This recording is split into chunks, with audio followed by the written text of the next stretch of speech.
Howdy everyone, it's me once again, the one and only Kilradan. And today, I figured I would review yet another martial arts film. あなたが対戦相手ね。よろしくね。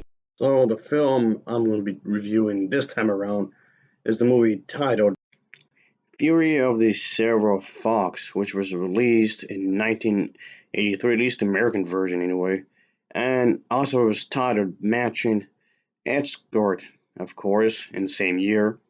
While the original version was released a year prior, so yeah. Yeah, even though I'm reviewing the American dubbed version of this film, but I'm going to use this as an excuse to talk about Kung Fu because even though it's definitely one of my favorite genres, I hardly ever talk about it. So that seems kind of odd on my part, but whatever, I guess. Films can be described as a window to places and cultures that you may never visit, and this could be a good way to get a sense of it, I guess you can say.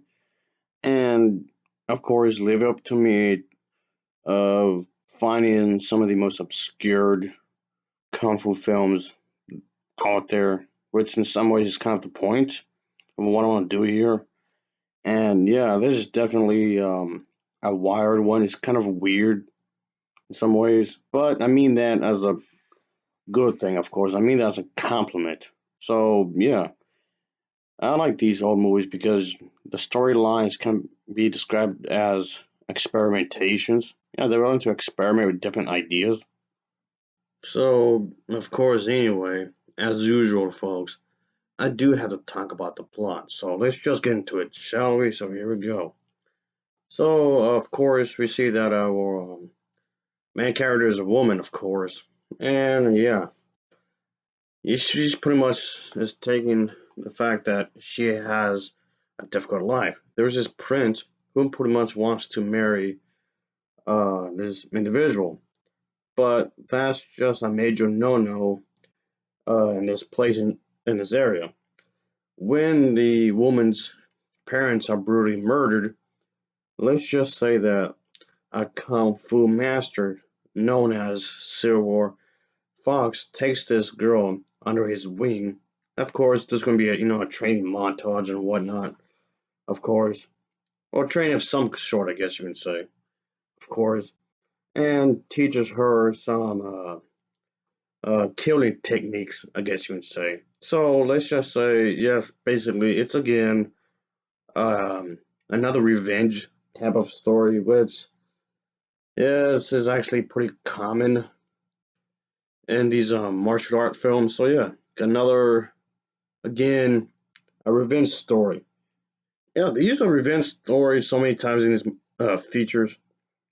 It's like, can you try these a little bit more harder to be a bit more different?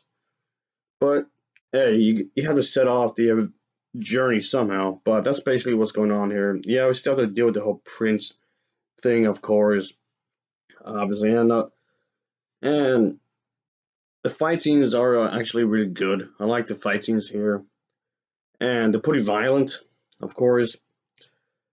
And have to say my favorite fight scene would have to be pretty much at the end with the final boss.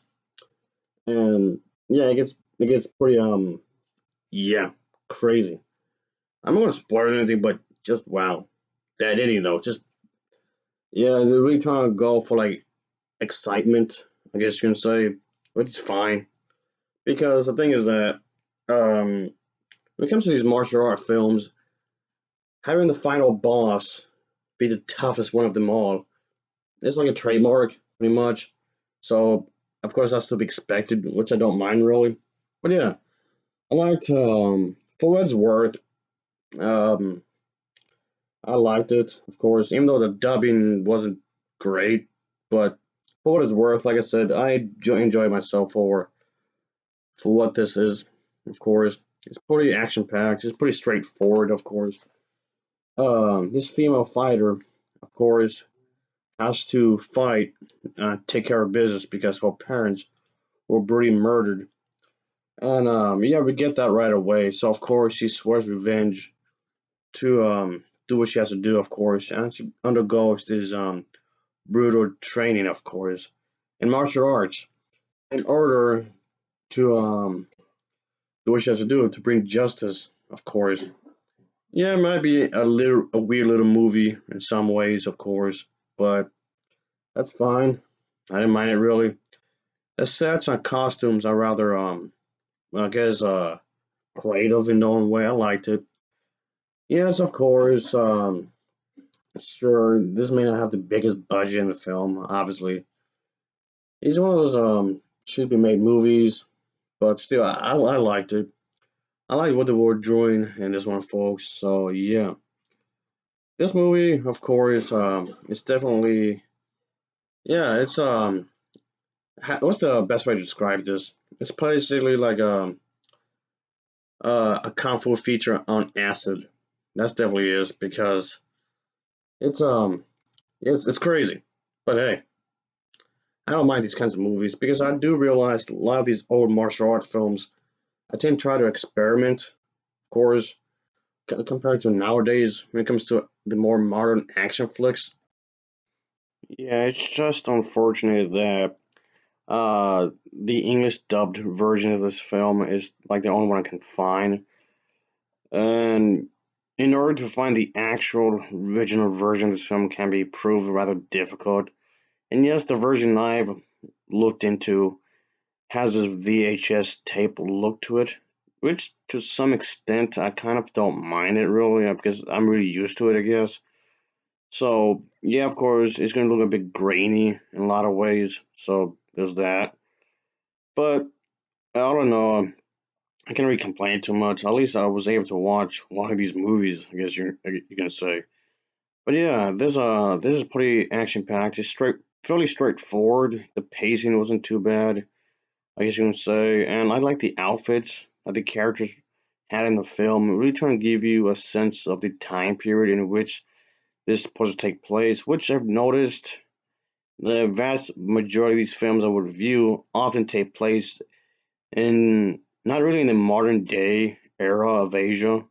I mean, they rarely do, but most of the time of these features I would watch often take place in ancient Asia somewhere at some point at some time, which I'm fine with because again, most of these movies I watched took place in some sort of like ages ago, and I guess since I'm used to it, it didn't really bother me that much really.